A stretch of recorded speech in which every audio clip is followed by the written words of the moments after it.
Okay. So let's talk about why the spinning armbar works. I'm going to explain this in a way that hopefully will help you with your next spinning armbar. So first, when you get control of this arm, whatever that control is, the reason why this is going to work is I'm going to pull him onto his side, but I'm going to put my elbow right in the middle of his body. So my elbow's in his body, I'm going to put all my weight and pressure him here. You don't want to pull his head in. You don't want to ignore his head. You want to push it into the mat. I'm going to put all of my body weight in these two places.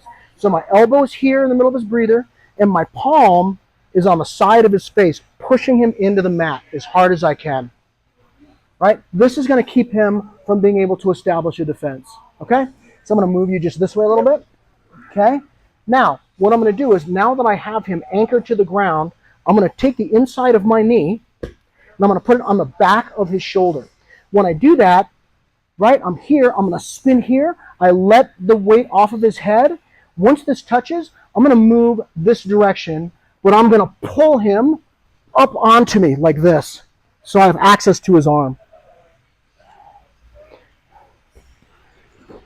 So the reason why this works is because I have total control of his body from this moment all the way through to this moment. If you skip any of those steps, you can get a spinning armbar, but for the most part, it's going to be very difficult. A lot of times what happens also is I'll be here, he gets a good protection because he knows it's coming. I step over, I spin. Look, I'm going to take this leg, throw it over the top, boom, I'm going to turn my cutting bone in, and I'm going to squeeze a little bit.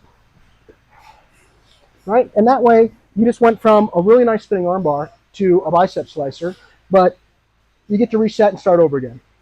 Hope that helps. Subscribe.